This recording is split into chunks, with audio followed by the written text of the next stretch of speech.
नमस्कार।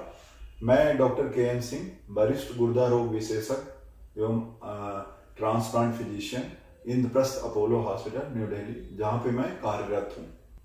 सर, जिस तरह से अब कोरोना पैंडेमिक चल रहा है, ऐसे समय में क्या किडनी की देखभाल में और सतर्कता की आवश्यकता है? देखिए, जो कोरोना पैंडेमिक चल रहा है, चाहे किडनी का पेशेंट हो या दूसरे पेशेंट ना हो, लेकिन किडनी के पेशेंट को इम्यूनिटी कम होती है तो उनको सतर्कता बरतनी चाहिए और सभी को बरतनी चाहिए। जैसे फेस मास्क लगाना, हाथ धुलना और एक सोशल डिस्टेंसिंग, ये हर एक के लिए ज़रूरत है। दूसरा, जो किडनी का पेशेंट है वो अपने डॉक्टर को समय से रेगुलर चेकअप कराए। ये नहीं कि हमें हॉस्पिटल नहीं जाना, हमें अपने डॉक्टर को नहीं दिखाना है, उससे परेशानियां बढ़ सकती हैं। अगर आपको शुगर और ब्लड प्रेशर है तो उसको प्रॉपर चेकअप करें रेगुलर और कंट्रोल करें। सर, कोरोना वायरस किडनी को किस तरह से खराब कर सकता है? देखिए, कोरोना वायरस जो है किडनी की खराबी दो तीन तरह से कर सकता है। ज़्यादातर किडनी की खराबी टेम्परेरी रूप से खराब करता है, जिसको हम बोलते हैं एक्यूट किडनी इंजरी। तो जब कोरोना वायरस के मुश्किल से 1 या 2% पेशेंट जो काफ़ी सीरियस हो जाते हैं, वेंटिलेटर पे चले जाते हैं, सेप्टिसीमिया हो जाती है, तो उन पेशेंट को जिनका बीपी कम होता है, दवाइयाँ चलती हैं, तो उनको ड्रग टॉक्सिसिटी होती है, जिसको हम बोलते हैं एक्यूट ट्यूबुलर नेक्रोसिस। एक तो वो हो सकता है। दूसरा, ये वायरस डायरेक्ट किडनी को डैमेज कर सकता है क्लॉटिंग के द्वारा, ठीक है। तो उसको माइक्रोथम्बाई जो बोलते हैं, तो उससे भी किडनी डैमेज हो जाती है। बट ज़्यादातर किडनी टेम्परेरी डैमेज होती है और जो समय के साथ, एक बार कोरोना वायरस डिजीज से जब पेशेंट बाहर आ जाता है तो समय के साथ वो किडनी भी ठीक हो जाती है। कई पेशेंट्स को हमें टेम्परेरी, यहाँ तक कि जो बहुत सीरियस पेशेंट होते हैं, वेंटिलेटर पे होते हैं, जिनकी किडनी ज़्यादा खराब हो जाती है, तो उनको टेम्परेरी हमें डायलिसिस भी करना पड़ता है, लेकिन वो 8 से 12 हफ्ते के बाद डायलिसिस फ्री हो जाते हैं और एक नॉर्मल जिंदगी जीते हैं।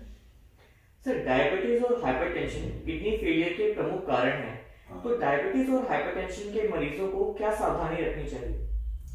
जैसे मैंने पहले भी बोला है, डायबिटीज आज की दुनिया में लगभग 30-40% लोगों को है। हमारे 50% पेशेंट को डायबिटीज से किडनी में खराबी रहती है। तो डायबिटीज के मरीज को सबसे बड़ी सावधानी यही है कि अपना ब्लड शुगर कंट्रोल करें, समय से अपना दवा खाएं और नियमित अपनी जांच कराएं। यही चीज है ब्लड प्रेशर के मरीजों को। जिनको ब्लड प्रेशर है वो अपनी ब्लड प्रेशर की रेगुलर मेडिसिन खाएं। जिनको ब्लड प्रेशर और डायबिटीज जो दोनों है, ज्यादातर डायबिटीज और ब्लड प्रेशर साथ में रहती हैं, वो अपना नियमित रूप से दवा खाकर अपना शुगर और ब्लड प्रेशर को कंट्रोल रखें और अपना रेगुलर चेकअप कराते रहें, तो एक नॉर्मल जीवन जी सकते हैं। और कोरोना वायरस के पैंडेमिक के टाइम पे इन मरीजों को भी और सभी को, जैसा मैंने शुरू में ही बताया है, कि वही 3 चीजें, फेस मास्क, हैंड वॉश और सोशल डिस्टेंसिंग को मेंटेन करना है। सर, क्या कोरोना पैंडेमिक के दौरान डायलिसिस और किडनी ट्रांसप्लांट कराया जा सकता है?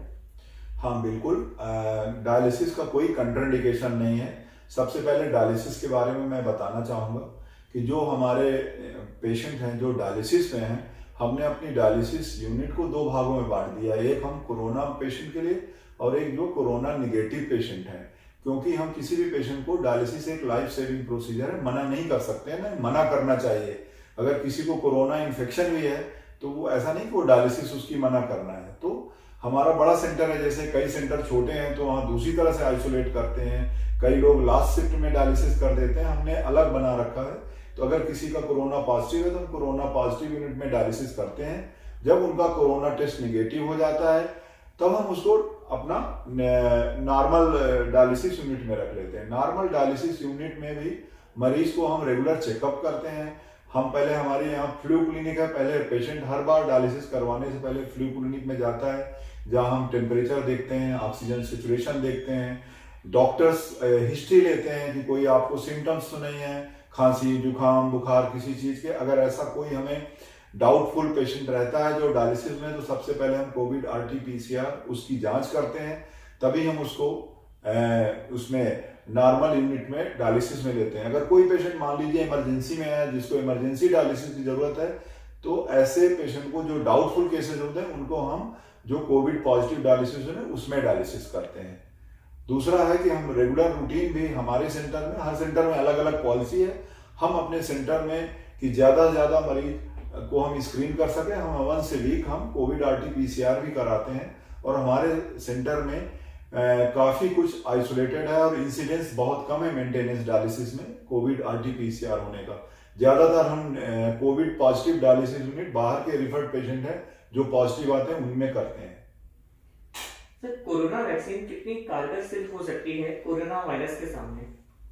देखिए, अभी पिछले 6 महीने से ये पैंडेमिक चल रहा है, तो किसी को भी इस वायरस के बारे में ठीक से नहीं पता है। तो जो भी ट्रीटमेंट है, जो भी कोर्स है, हम लोगों ने क्लिनिकल उसमें काफी कुछ हम समझदार हो गए हैं। जैसे फर्स्ट और सेकंड वीक में एंटीवायरल ड्रग्स देते हैं, थर्ड फोर्थ वीक में अगर किसी को मान लीजिए कि इन्फ्लेमेशन है, HRCT में चेंजेस है, ऑक्सीजन कम हो रहा है, तो फिर हम steroid, low molecular weight heparin ये सब देते हैं। तो हम लोग काफी एक्सपीरियंस हो गए हैं। बट डेफिनेटली मेरा अपना कहना, अभी वैक्सीन की 3rd फेज ट्रायल चल रहा है और डेफिनेटली वैक्सीन जो है कारगर होनी चाहिए और वैक्सीन के आने से काफी राहत होगी, ये मेरा सोचना है। और वैक्सीन ही इसका आंसर होगा। लेकिन फिर भी हमको हमेशा ये जो 3 चीज है ना, मैं बार बार रिपीट कर रहा हूँ, face mask, hand wash, social distancing, ये हमको हमेशा फॉलो करना पड़ेगा। सर, कोरोना वायरस की ऐसी कौन सी गलत फहमियां हैं जो हम लोगों को नहीं रखनी चाहिए? कोरोना वायरस की कई सारी गलत फहमियां हैं पेशेंट्स को, जैसे कि फैमिली में रिलेटिव को बुला लिए, बोलते हैं नहीं नहीं आप लोगों को, हमारे रिलेटिव से थोड़ी होती है बीमारी, ये तो बाहर के लोगों से होती है, जो लोग बाहर निकलते हैं खाना खाते हैं उनसे होती है, हमको तो नहीं होती है। तो ऐसा कुछ नहीं है। कोरोना वायरस किसी को भी हो सकता है। कोरोना वायरस के ज्यादातर 50% पेशेंट एसिम्प्टोमेटिक, उनको सिम्टम्स ही नहीं होता कोई भी, बट वो इन्फेक्शन आपको दे सकते हैं। तो किसी की फैमिली में इम्यूनिटी कम है तो उसको ये वायरस पकड़ सकता है। तो बेस्ट थिंग है कि सोशल गैदरिंग को पहले तो आप अवॉइड करें। अगर बहुत जरूरी, जैसे मैरिज वगैरह जिसमें बड़े लिमिटेड लोग हैं, जैसे मैंने खुद मैरिज में जाके ऑब्जर्व किया कि लोग मैरिज के अंदर मास्क नहीं पहनते हैं, तो ये गलत बात है। अगर आपको मैरिज में जाना ही जरूरी है, आपकी फैमिली के क्लोज है, तो भी आप एक सोशल डिस्टेंसिंग मेंटेन करिए, हैंड वॉश करिए और प्रिकॉशन रखिए, क्योंकि सोशल गैदरिंग से ये इन्फेक्शन बहुत ज्यादा फैलता है। दूसरा, लोगों को बहुत गलत फहमी है मास्क लगाने के बारे में। ये लोग बाग मास्क लगाते हैं, ठुड्डी पे लगाए रहते हैं, नाक मुंह खोले रहते हैं। कई लोग मास्क को मुंह में लगा के नाक खोले रहते हैं। ऐसा नहीं है, आपको अपना नाक और मुंह दोनों बंद रखना है। आपको अगर मास्क अपना बाहर करना है तो आप जब कमरे में अपने अकेले बैठे तब अपना मास्क बाहर रखें, या घर में आप जब अपना घर में रहते हैं और किसी को कोई सिम्टम्स नहीं है और फैमिली मेंबर्स बाहर नहीं जाते तो फैमिली मेंबर्स साथ में रह सकते हैं, फिर भी डिस्टेंस को मेंटेन करें तो बेटर है। और अगर आप एफोर्ड कर सकते हैं तो अपना अलग अलग कमरे में आइसोलेट होके सोएं। क्यों, अगर आप बाहर जाते हैं और जरूरी काम करते हैं तो। सर, ऐसे कुछ लोग हैं जो कोरोना की वजह से डॉक्टर्स को दिखाने नहीं जा रहे हैं, अपनी डायग्नोस्टिक टेस्ट नहीं करा रहे हैं, ऐसे लोगों के बारे में आप क्या कहना चाहेंगे? नहीं, देखिए, कोरोना से ऐसे नहीं डरिए कि रास्ते में हवा में पकड़ लेगा। कोरोना वायरस ऐसे नहीं पकड़ता है। मेरा इंद्रप्रस्थ अपोलो 1000 बेडेड हॉस्पिटल है जिसमें 400 बेड पेशेंट कोरोना के हैं। हमने इसकी सेपरेट एंट्री बना रखी है। हम लोग खुद पीपी पहन के कोरोना पेशेंट को देखने जाते हैं और नॉन कोरोना पेशेंट को ओपीडी में देखते हैं।